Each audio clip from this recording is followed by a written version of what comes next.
వికారాబాద్లో నకిలీ కరెన్సీ కలకలం రేపుతోంది. మాజీ బ్యాంక్ మేనేజరే ఈ దందాలో కీలక సూత్రధారిగా పోలీసులు గుర్తించారు. బ్యాంక్ ఆఫ్ బరోడాలో పనిచేసిన జగదీష్ ను అరెస్ట్ చేశారు. జగదీష్ ముఠా నుంచి 7 లక్షలకు పైగా నకిలీ కరెన్సీని సీజ్ చేశారు.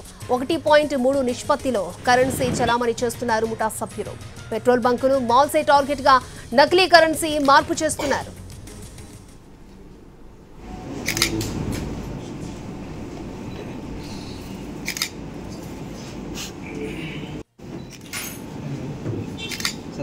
నిన్న తాండూర్ పట్టణంలో పోలీసుకు వచ్చిన ఒక రెలవెంట్ ఇన్ఫర్మేషన్ ద్వారా ఒక వ్యక్తిని అదుపులోకి తీసుకోవడం జరిగింది. ఇతను చంద్రయ్య అని చెప్పి. సో ఈ చంద్రయ్య ఈ తాండూర్ గనుల్లో వర్క్ చేస్తాడు. ఈయన బేసికల్గా ఇతని దగ్గర నుంచి కౌంటర్ఫీట్ కరెన్సీ 90 నోట్స్ అంటే 45,000 రూపీస్, ఈచ్ నోట్ వచ్చేసి 500 రూపీస్ డినామినేషన్తో మనము రికవర్ చేయడం జరిగింది. అతన్ని ప్రశ్నించినప్పుడు ఇతను ఇంకో ఒక వ్యక్తి పేరు కూడా చెప్పడం జరిగింది. ఇచ్చాపురం జగదీష్ అనే వ్యక్తి చంద్రయ్యకు ఈ కౌంటర్ఫీట్ కరెన్సీ నోట్స్ అతను ఇవ్వడం జరిగింది. చంద్రయ్య ఇవి తాండూరు పట్టణంలో కొన్ని ప్లేసెస్లో అక్కడ ఉండే షాప్ కీపర్స్కు వాళ్ళకు ఇచ్చి ఈ ఒరిజినల్ నోట్స్తో పాటు ఈ కౌంటర్ఫీట్ 500 రూపీ కరెన్సీ నోట్స్ కలిపేసి పబ్లిక్ ఇవ్వడం జరుగుతుంది.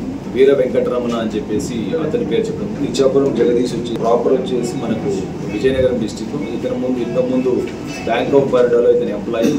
అక్కడ బ్యాంక్ ఆఫ్ బరోడాలో ఎంప్లాయీ ఉన్నప్పుడు అతను బ్యాంక్ ఫండ్స్ మిస్యూజ్ చేయడం వల్ల ఒక 92 lakh రూపీస్ అతని మీద అప్పుడు చీటింగ్ కేసెస్ పెట్టి జైలు పంపించడం జరిగింది. అదే సమయంలో ఈ A3గా ఉన్న వెంకటరమణ అనే వ్యక్తి, ఇతను వచ్చేసి కోనసీమ అంబేద్కర్ డిస్టిక్, రామచంద్రాపురం నేటివ్. ఇతను అదే డిస్టిక్లో కంది జైల్లో ఉన్నారు. అండ్ ఇచ్చాపురం జగదీష్ కూడా కంది జైల్లో ఇతనికి పరిచయం అవ్వడం జరిగింది. ఈ A3 వచ్చేసి మనకు వెంకటరమణ అనే వ్యక్తి ఇంతకుముందు గాంజా కేసెస్లో అక్యూజ్డ్గా ఉన్నాడు.